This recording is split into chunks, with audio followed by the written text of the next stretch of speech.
Party के राष्ट्रीय अध्यक्ष माननीय एडवोकेट चंद्रशेखर आजाद जी, मैं उन्हें इन अल्फाजों के साथ 10 बस्ता गुजारिश करता हूँ कि वो माइक पर आए कि जालिम को फकत अपनी चालों पर नाज है, जालिम को फकत अपनी चालों पर नाज है, हमको तो सिर्फ तेरी क़यादत पे नाज है। माननीय एडवोकेट चंद्रशेखर आजाद।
हेलो, आपको मेरी आवाज कहां तक आ रही है? मेरा हाथ उठाकर बताएंगे क्या? वो आखिरी में वहां जो रोड पे हैं, क्या आवाज आ रही है? शुक्रिया। और इधर वो जो वहां आखिर में है, अच्छा उधर हमारे माइक की आवाज कम जा रही है, कोई बात नहीं। कुछ तो बात है कि हस्ती मिटती नहीं हमारी, कुछ तो बात है कि हस्ती मिटती नहीं हमारी, सदियों रहा है दुश्मन दौरे जमाहार। ये हस्ती तब तक रहेगी जब तक इतिहास रहेगा, दुनिया रहेगी। और ये साबित आज यहाँ की जो मोहब्बत है उसने साबित कर दिया। मैं दिल से शुक्रिया अदा करता हूँ मंगलोर के लोगों का, बहुत बहुत शुक्रिया हरिद्वार के लोगों का।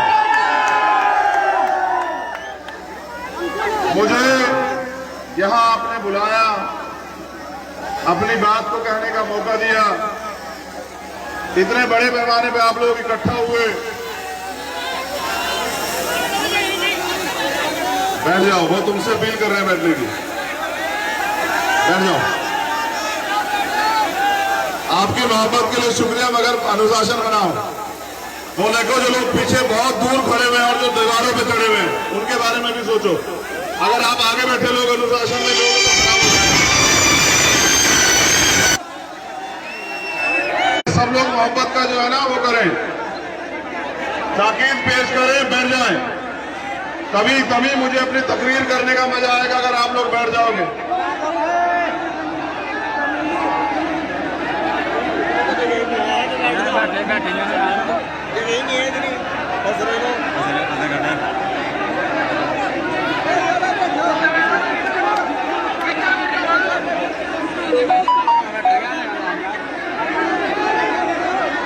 बहुत शुक्रिया, बस इतना ही काफी। आपसे भी कह रहे हैं बैठ जाइए, क्यों बहुत खराब करा रहे हैं? आप हमारे लोग हैं, किसी द्वारा भेजे गए?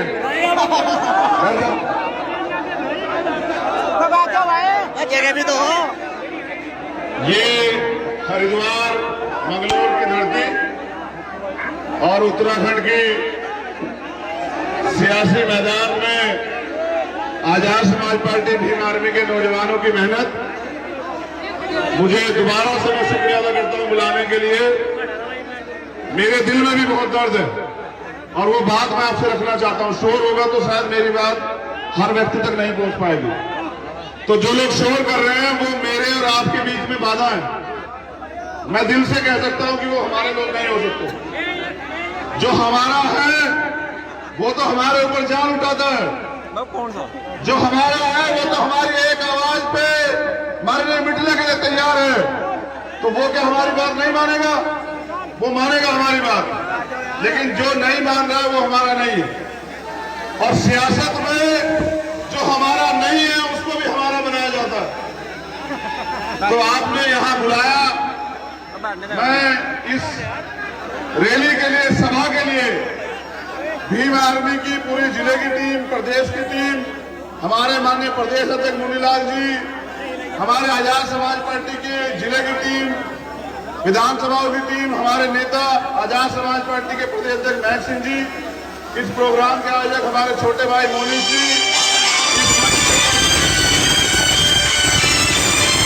उत्तराखंड के छुट्टी मेरे साथ चल के आए अजीत गुर्जर जी, गौतम प्रधान साहब और उत्तराखंड का एक कार्यकर्ता पदाधिकारी। साथियों, मैं बस 15 मिनट आपसे बात रखना चाहता हूं। बात बहुत जरूरी है क्योंकि हालात बहुत नाजुक है।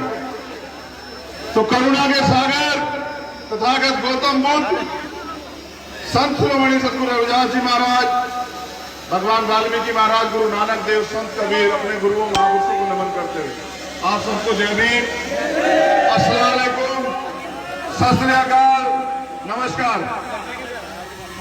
आज बात ज्यादा करने के लिए महापुरुषों को तो मैं एक बार में नमन कर लेता हूं। परम पूज्य बाबा साहब अम्बेडकर, मान्यवर साहब श्री काशीराम और ये नौजवान साथियों, ये आपके बराबर में उत्तर प्रदेश लगता है। शामली से हम लोग चल के आए, वहां एक बड़ी रैली थी और जो ताकत आपने यहां दिखाई उतनी ताकत वहां पर भी थी। और वो ताकत जब वो रोड से गुजर रही थी तो लोगों को समझ आ रहा था कि आज आजाद समाज पार्टी भीम आर्मी के लोग अपनी ताकत का प्रदर्शन कर रहे हैं। लेकिन जब मैं यहां आया और मैंने यहां के लोगों को देखा तो मुझे एहसास हुआ कि उत्तराखंड भी किसी पीछे नहीं। उत्तराखंड वालों ने भी ऐलान जंग कर दिया है कि हम सत्ता परिवर्तन रैली कर रहे हैं और अब उत्तराखंड में हम लोग मामलों नहीं, अब उत्तराखंड में हम सत्ता छीन लेंगे। ये ऐलान जंग जो है महिलाओं की धरती में आज आप लोगों ने साबित किए।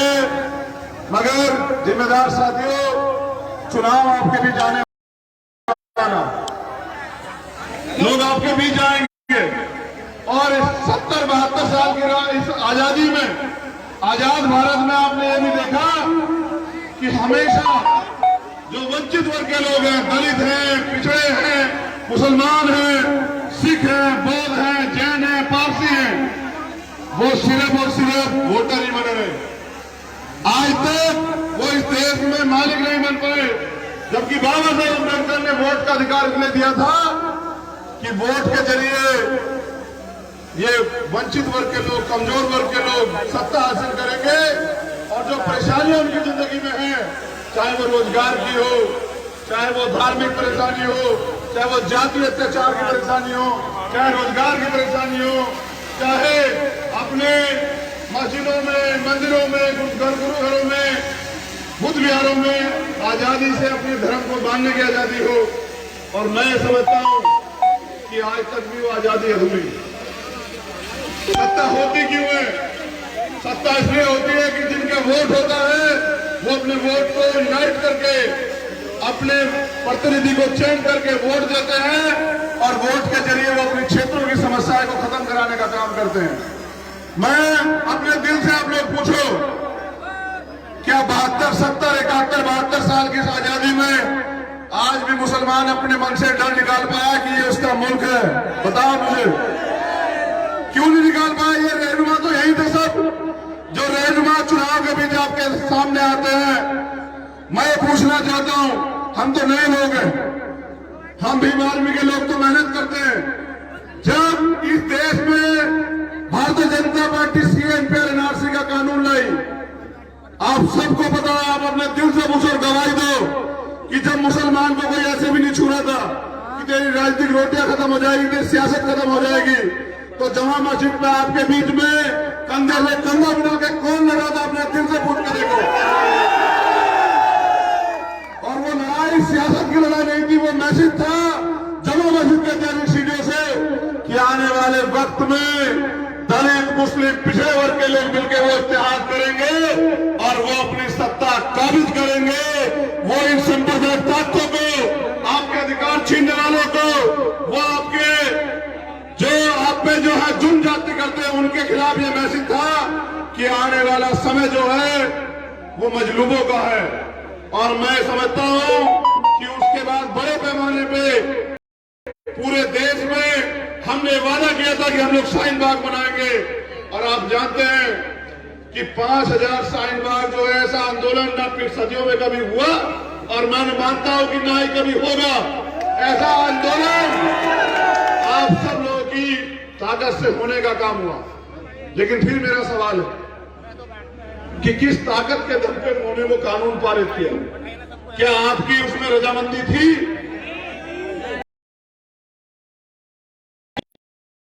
तो वो कानून कैसे पास हुआ? मैं फिर आपको एक उदाहरण देता हूं कि किसान नहीं चाहते कि किसानों के खिलाफ 3 कानून लागू। किसान नहीं चाहते, लेकिन बिना किसानों से पूछे सरकार ने कानून बना दिए। मैं पूछना चाहता हूं, ये जनतंत्र है, जो जनता चाहती है होना चाहिए, लेकिन ये सरकारें अपने आप क्या तय करती हैं कि हम कौन सा कानून लाने वाले हैं? ऐ मेरे भोले भाले समाज के लोगों, अपनी ताकत को पहचानो। आप वोट तो देते हो कि आपकी मदद करेंगे। यहां कांग्रेस और बीजेपी है, कभी कांग्रेस रहती है, कभी बीजेपी रहती है। मेरे लिए दोनों एक नजर में एक जैसी है, क्योंकि मध्य प्रदेश में ये पूरी कांग्रेस टूट के बीजेपी में ही हुई और बीजेपी की सरकार आई। हमारे लोगों ने वोट दिया था इसलिए कि बीजेपी से मुक्ति मिलेगी। और आप याद करो वो दिन, उत्तराखंड के लोगों से पूछ रहा हूं, जब यहाँ कांग्रेस की सरकार गिरा के बीजेपी की सरकार कांग्रेस के विधायक बनवा रहे थे, क्या मैं गलत कह रहा हूं आपसे? तो वो आपकी वोटों का सौदा करते हैं, वो आपकी वोट लेते हैं और चुनाव के बाद वो आपको ठेका दिखाते हैं। फैसला आपको करना पड़ेगा कि आप किसका साथ देना चाहते हैं। वो जो आपके लिए लड़ना चाहता है, जो आपके साथ कंधे से कंधा मिला के आपकी लड़ाई को आगे बढ़ाना चाहता है, या उसका साथ देना चाहते हैं जो हमेशा से आपको ठगता है। क्या अगर इस लोकतंत्र में सत्ता भी आई, सेंटर में भी कांग्रेस की सरकार रही, बीजेपी की भी सरकार रही, क्यों आपके बुनियादी मसलों पर चर्चा नहीं होती है? क्यों मुसलमान के, दलित के, पिछड़े के एजुकेशन पर चर्चा नहीं होती है? क्यों उनके रोजगार पर चर्चा नहीं होती है? क्यों उनकी तरक्की के रास्ते खोलने के लिए आरक्षण पर चर्चा क्यों नहीं होती है? इसलिए नहीं होती है क्योंकि आप सिर्फ वोटर हैं। आपको वो चुनाव के बाद बीच में आके आपके बात करके ठगते हैं। लेकिन मुझे बताओ कि ठग क्या तुम्हारे भला कर सकते हैं? ये लोकतंत्र है, इसको मैंने आज भी कहा, नाम देते हैं राजतंत्र का, राजनीति की बात करते हैं। राजनीति का मतलब समझते हो? अब तक आपके साथ हुआ क्या? राजनीति तो हुई है। चुनाव से पहले आप चचा जान होते हैं, भाईजान होते हैं, ताया जान होते हैं, खाला होते हैं, मौसी होते हैं, फूफी होते हैं, और चुनाव के बाद आप सिर्फ और सिर्फ मुसलमान होते हैं, आप दलित होते हैं, आप पिछड़े होते हैं, और आप सिर्फ सताने के लिए होते हैं। मैं ये पूछना चाहता हूं, दलित वर्ग के लोग यहां बड़े पैमाने पे हैं, आप ये बताओ, संविधान के संविधान से जो अधिकार मिले उनको कौन छीनना चाहता है? बीजेपी। और संविधान को बचाना कौन चाहता है? जब हम बचाना चाहते हैं और वो छीनना चाहते तो सीधी लड़ाई उनसे तो है, बीच में तो कुछ है ही नहीं। जिनके एजेंडे में ना तो जाति, ना धर्म, ना मजहब, ना मुसलमान, ना दलित, ना पिछड़ा, ना किसान, ना मजदूर, ना महिलाएं, कब तक जो है उनके भरोसे सियासत करोगे? मेरे भोले भाले समाज के लोगों, ये उत्तराखंड है, हमारे यहाँ कहते हैं कि हरिद्वार मनुवाद का गढ़ है। मैं यहाँ से कहता हूं कि ये तो बहुजन समाज का गढ़ है। आने वाला कल जो है आप यही रहते हैं। राजनीति का मतलब सिर्फ वोट नहीं होती, वोट तो आप देते हैं। आप अपने दिल से हाथ रख के पूछो, मंगलोर की सरजमी से पूछ रहा हूं, आप अपने दिल पे हाथ रख के पूछो, जब आपके साथ जुर्म जाती होती है तो कौन खड़ा होता है आपके साथ? और कोई ऐसा मौका भी बताओ, चाहे राबिया बहन का मामला हो या किसी और का मामला हो, एक ऐसा मौका बताओ जब भीम आर्मी के लोगों ने अपने भाइयों का हाथ छोड़ा। एक तरफ वो लोग हैं जो सिर्फ वोट चाहते हैं और एक तरफ वो लोग हैं जो आपके साथ कंधे से कंधा मिला के इस लड़ाई को आगे बढ़ा के आपका राज्य स्थापित कराना चाहते हैं, कमजोर लोगों को ताकत बनाना चाहते हैं। कब तक, आखिर कब तक जो है मोहरे बने रहेंगे बताओ? क्या तुम्हें अपने बच्चों के बारे में फैसला नहीं लेना? क्या तुम नहीं समझते हो कि वो कहते हैं मैं हिंदू राष्ट्र बनाना है? कौन रोक रहा है? उनके खिलाफ कौन लड़ रहा है बताओ? तो फिर मुझे अपने दिल से पूछो, हिंदू राष्ट्र में दलितों क्या औकात होगी? पता है तुम्हें? पता है? वो होगी जो संविधान से पहले थी। ना मकान बनाने की आजादी, ना संपत्ति बनाने की आजादी, ना स्वाभिमान से जीने की आजादी, ना पढ़ने की आजादी, ना नौकरी करने की आजादी, और ना ये मंच सजेगा, ना आप पे वोट होगी, ना आपके मोहल्ले में कोई आपके पैर छूने आएगा, ना आपको कोई जानवर से ज्यादा को समझेगा। मेरे दलित वर्ग के लोगों, पिछड़े वर्ग के लोगों, यही हैसियत है। तो मैं आपसे पूछना चाहता हूं मेरे साथियों, मुझे आपने मौका दिया, जब हम एकजुट होकर इस हरिद्वार की सियासत में, उत्तराखंड की सियासत में भागीदारी करके सरकार बना सकते हैं, तो आप लोग किसके भरोसे? ये कुछ मुस्लिम साथियों को ये भ्रम भी फैलाया गया होगा कि भाई उनके साथ तो लोग ही नहीं है, मगर मैं लिख कर कहता हूं कि आज हरिद्वार का जर्रा जर्रा बोल रहा है कि मंगलोर बंद है। और बंद इसलिए नहीं है, बंद जो 27 तारीख को कल किसानों ने बोला है, बंद इसलिए है कि वहां बहुजन समाज के लोगों ने, दलित पिछड़े मुसलमानों ने इत्तेहाद किया है और ये ऐलान किया है कि आने वाला समय वो कमजोरों का होगा। मैं फिर अपने बारे में बता दूं, मेरी बाजू यहाँ है, एक तरफ मेरा छोटा भाई मुन्नीलाल, एक तरफ महक सिंह, और भीम आर्मी का एक कार्यकर्ता चंद्रशेखर आजाद है। वो मट तो सकता है लेकिन झुक नहीं सकता किसी। आप ये भी जानते हैं, तो बात मैं आपसे कहने वाला हूं कि एक तरफ वो लोग हैं जो जालिम है और जालिम का साथ देते हैं, एक तरफ वो लोग हैं जो जुल्म के खिलाफ लड़ रहे हैं। ये मेरी जो बाजू है, जैसा मैं कह रहा था, यहाँ जितने भी कार्यकर्ता हैं वो हर एक चंद्रशेखर आजाद, और जितना मोल मेरे लिए एक अमीर कार्यकर्ता का है, उतना ही मोल मेरे लिए एक गरीब कार्यकर्ता का है। वो गरीब कार्यकर्ता मेरे सर माथे हैं और वो अमीर कार्यकर्ता मेरे सर माथे हैं। लेकिन मैं कह रहा हूं, आपको फैसला लेना पड़ेगा। आप जानते हैं ना मुझे जी, मैं मांगने में भरोसा नहीं रखता हूं। चंद्रशेखर आजाद मांगता नहीं है, आप इस बात को जानते हैं। हम ये जानते हैं जिसमें दम होता है वो छीन लेता है, हम अपना हिस्सा छीन लेंगे। और मैं फिर कह रहा हूं सियासी लोगों को, हमारी लड़ाई उनसे नहीं है, हमारी लड़ाई तो खुद से है। जिस दिन ये लोग तैयार हो जाएंगे ना, आवाम तैयार हो जाएगी। मैंने बड़े बड़े दरखत जो हैं, वो कहता है ना कि मगरूर आंधियां दरख्तों को पटक जाएंगी, मगरूर आंधियां दरख्तों को पटक जाएगी और वही साथ बचेगी जो लचक जाए। मैं फिर कह रहा हूं आपसे कि आपके पास मौका, आपके पास मौका है। मैं फिर कह रहा हूं आपके पास मौका है, एकजुट हो जाओ। आने वाला समय बहुत बुरा है और कानून बनेंगे। ये भी कानून बन सकता है कि आपको वोट का अधिकार नहीं रहेगा, ये भी कानून बन सकता है कि आपको घर रखने का अधिकार नहीं बनेगा। लेकिन घर बनाएगा कौन? जो आपके खिलाफ है। तो वोट इसलिए दी जाती है, वोट इसलिए, वोट किसी को बेची नहीं जाती, वोट भावनाओं में बहके नहीं दी जाती। मैं मुसलमान समाज के लोगों से स्पेशली कह रहा हूं, ये सोच के वोट देते हो कि जो बीजेपी को हराएगा, और वही व्यक्ति जब बीजेपी में मिल जाएगा फिर क्या करोगे?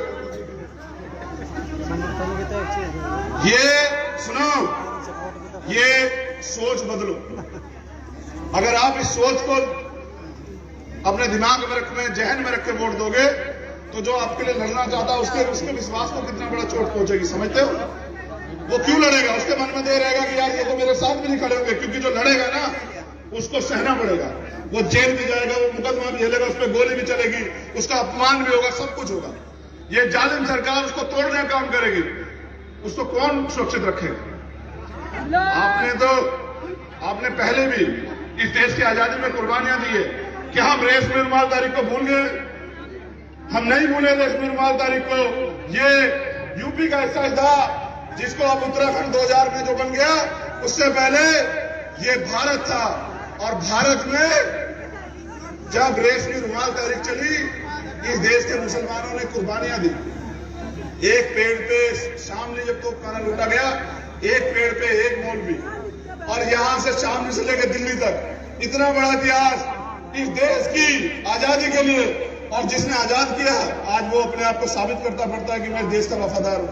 मैं पूछना चाहता हूं रहनुमाओं से, आप भी पूछना, जबान खोलो, सवाल करो कि मौलाना कलीम सिद्दीकी का क्या गुनाह है? भाई बताओ, क्या गुनाह है? क्यों रहनुमाओं के मुंह चुप है? उनका वोट भाग जाएगा। अरे उनका वोट भाग जाएगा तो कत्ल करवाओगे, मार लोगे। मैं पूछना चाहता हूं कि मौलाना कलीम सिद्दीकी साहब का दोष क्या है? उनका गुनाह क्या है? गुनाह यह है कि भारतीय संविधान हर धर्म को आजादी देता है। आर्टिकल 25-26 के अपने धर्म की प्रचार प्रसार करे, अपनी कौम को आगे बढ़ाने के लिए काम करे। हम भी कर रहे हैं, हमेशा अपनी कौम मानते हैं, बजरंग समाज को हम भी कर रहे हैं, वो भी कर रहे हैं। लेकिन भारतीय जनता पार्टी में चुनाव लड़ने कोई मुद्दा नहीं है मेरे दोस्तों। उनको मुद्दा बनाना है। वो चाहते हैं कि इस मुद्दे पे मुसलमान घर से बाहर निकलकर आए और आके इत्तेहाद करे, प्रोटेस्ट करे, आंदोलन करे, और ये जालिम सरकार, इनके लोग बैठकर इनके ऊपर गोली चलाए, सरेआम कत्ल हो, और ये माहौल बना हिंदू मुसलमान का। मैं दलित वर्ग के लोगों को पूछना चाहता हूं, अगर तुम हिंदू होते तो तुम्हें पानी पीने के लिए किसने रोका? तुम्हें मंदिर में घुसने के लिए किसने रोका? तुम पे पढ़ने की फाउंडेशन किसने लगाई कि नहीं पढ़ोगे? तुम्हें संपत्ति रखने का अधिकार तुम्हारा किसने छीना? तुम्हें इस देश में गुलाम बना के रखने के लिए कौन जिम्मेदार? सदियों से आपको गुलाम बना के रखा गया। मैं दलित और पिछड़े वर्ग के लोगों से कह रहा हूं कि हिंदू सिर्फ और सिर्फ चुनावी मोहरा है। चुनाव के बाद आप पिछड़े हो जाते हैं, और पिछड़े वर्ग के लोग भी यहां मौजूद हैं। ये बताओ, जातिगत जनगणना क्यों नहीं करवा रही सरकार? अगर पिछड़े वर्ग के देशी है तो क्यों जातिगत जनगणना में भाग रही है? इसलिए भाग रही है कि पता लग जाएगा कि इस देश की सत्ता पे, सिस्टम पे कौन काबिज है, कौन प्रमुख सचिव है, कौन जज है, कौन आईपीएस है, कौन आईएएस है, कौन सीबीआई का हेड है, कौन ईडी का हेड है, कौन इनकम टैक्स का हेड है, कौन आईबी का हेड है, और ये सब तय करती क्या है? अगर मैं कहता हूं, संविधान भी कहता है कि चाहे दो दोषी बच जाए, लेकिन एक निर्दोष को सजा नहीं होनी चाहिए। मैं यहां से ऐलान करता हूं कि अगर मौलाना कलीम साहब पे जुल्म ज्यादती बढ़ाई गई है, उनके साथ छल किया गया, तो आजाद समाज पार्टी पूरे देश में इत्तेहाद करेगी और सरकार की नींव हिला देगी। याद रखना। मैं फिर कह रहा हूं, 10 साल बाद पता लगता है कि निर्दोष था, लेकिन जो मीडिया माहौल बनाती है उस समय ये बता के ये दोषी है, ये कर रहा था, ये कर रहा था, उसको कौन वापस लौटाएगा? उसके बाद 10 साल कौन लौटाएगा? फिर कह रहा हूं, रहनुमाओं का भरोसा छोड़ो। खामोश मिजाजी तुम्हें जीने ना देगी। खामोश मिजाजी तुम्हें जीने ना देगी। इस दौर में जीना है तो कोहराम मचा दो, कोहराम। भीम आर्मी के लोग सुनिए, भीम आर्मी के लोग ना तो सीबीआई से डरते, भाई डरते हैं क्या? नहीं। ना ईडी से डरते, ना इनकम टैक्स से डरते, ना आईबी से डरते। अगर कमजोर है तो हमारी एकता नहीं बन पाई इस वजह से। फिर कह रहा हूं, जाग जाओ, फैसले लो। आपने आजमा लिया है, आपने देख लिया है, आप ताकत जानते हैं। गुमराह होना बंद करो, एकजुट बन जाओ, ताकत बना के आगे बढ़ो और अपने भविष्य के फैसले, अपनी आने वाली नस्लों के फैसले खुद लिखो, क्योंकि सत्ता वो चाबी है। आप मुझे देखे देखो उत्तराखंड की चाबी। आपकी तरक्की के रास्ते नहीं खोलते तो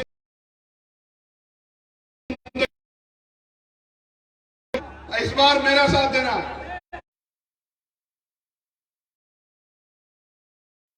कोई फांस नहीं चढ़ा रहा तुम्हें। तुम लोग कल भी अपने आप लड़ रहे थे और आगे भी लड़ोगे।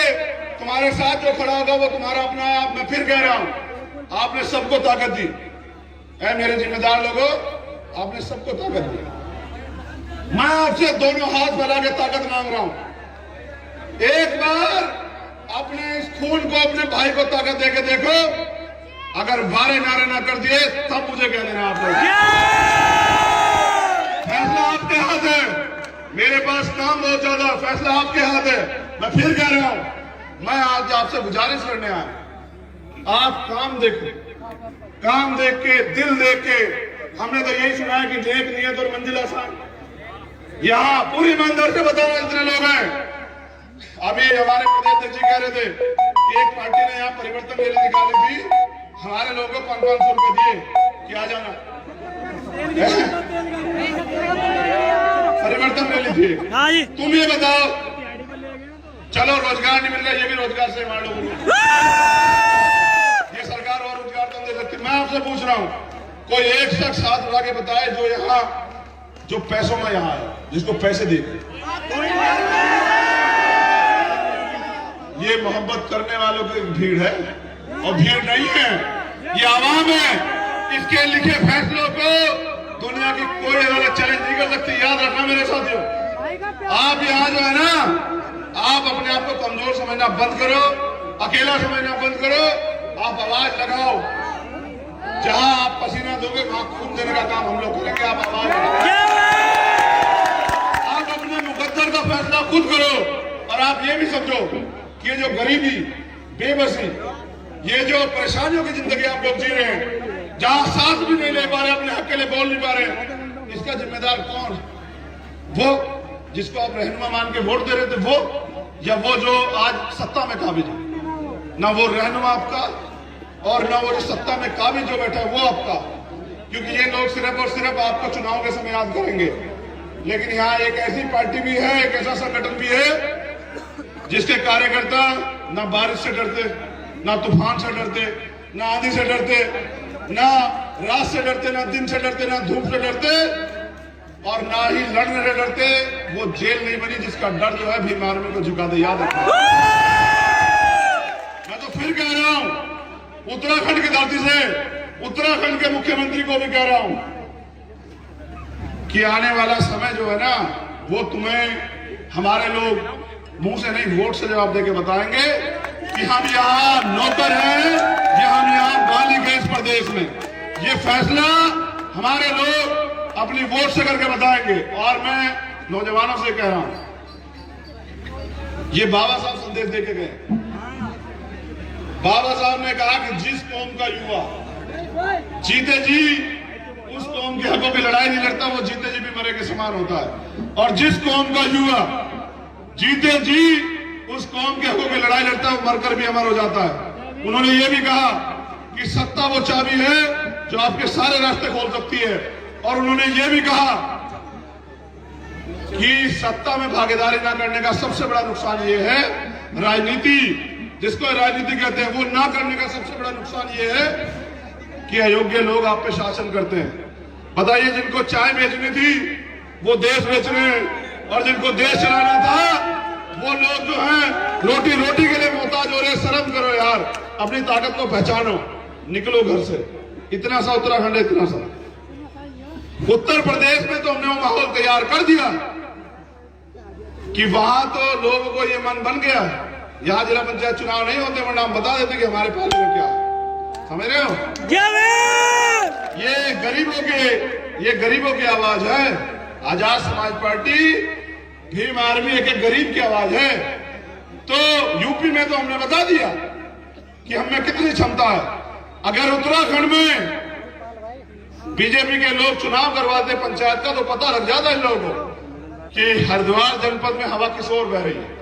मैं आपसे कह रहा हूं कि जिन्हें अजमा लिया, हमारे बाबूजी कहते थे कि अजमाए हुए को अजमाना बहुत बड़ी बेवकूफी होती है।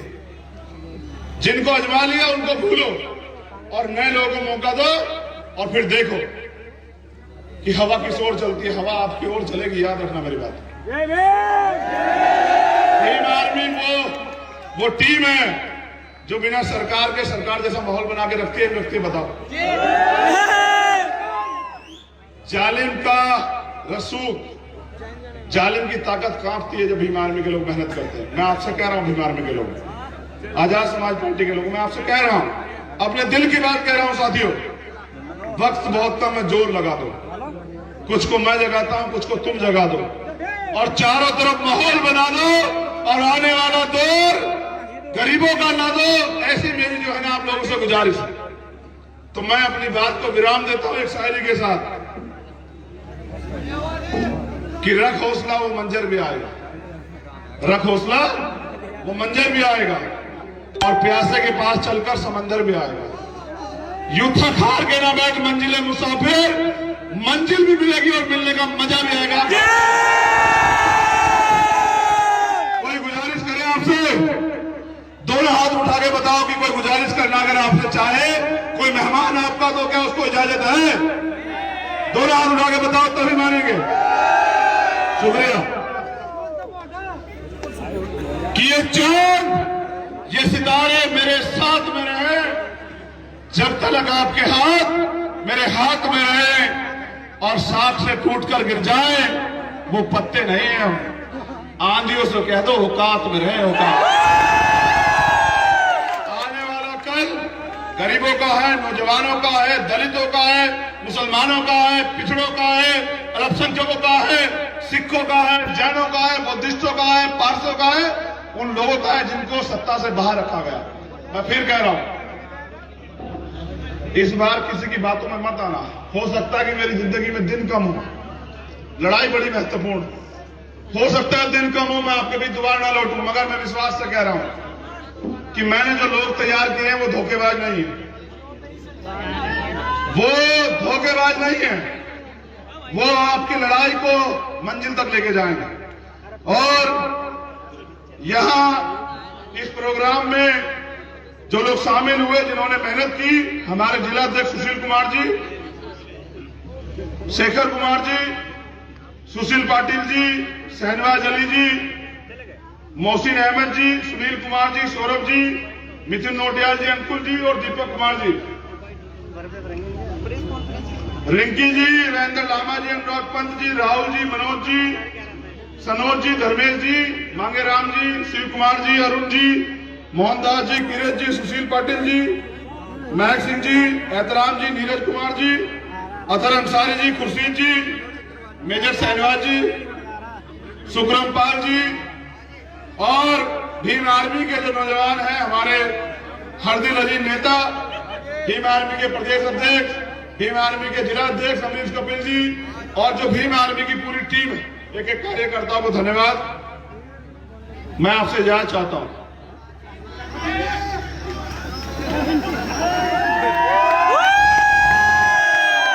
आपकी मोहब्बत का एहतराम, सवाल ये नहीं, सवाल ये है कि आप समझ जाओ, आपका मुस्तकबिल आपके हाथों में, आपको तय करना है।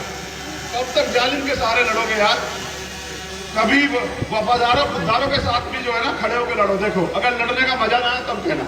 मैं दिल से कह रहा हूं, मेरी बहुत बहुत मोहब्बत है आप लोगों को, लेकिन याद रखिए कि जब आपके साथ कोई परेशानी खड़ी होगी, पहले तो ना हो, ऊपर वाले डर के कह रहा हूं कि ना हो, लेकिन जब होगी तो बिना आवाज दिए अगर कोई खड़ा होगा तो भीम आर्मी और आजाद समाज पार्टी के लोग होंगे। वो चंद्रशेखर आजाद होगा, वो आपका अपना भाई होगा, और वो आपका अपना खून होगा। बहुत बहुत शुक्रिया। अच्छा, ये सिकंदर भी है, बहुत सारे साथी हैं। तुम ये सोचो कि तुमसे तो हमें यार, बताइए तुम्हारे बिना कौन है हमारा? इस पूरी जालिम ताकत से, आरएसएस बीजेपी से, इन तमाम तरह के लोगों से अगर लड़ रहे हैं, किसके भरोसे यार? बताओ, पूरी ईमानदारी से बताओ, कौन सुरक्षा? तुम्हारे अलावा क्या है हमारा? लेकिन लोगों को तकलीफ हो गई है क्योंकि एक गरीब का बच्चा आगे बढ़ रहा है, उनको नुकसान हो रहा है, उनको तकलीफ हो रही है। मैं मानता हूं कि दुनिया का वो नोट नहीं बना जो भीम आर्मी के लोगों को खरीद ले। और मैं ये भी वादा करता हूं कि न बना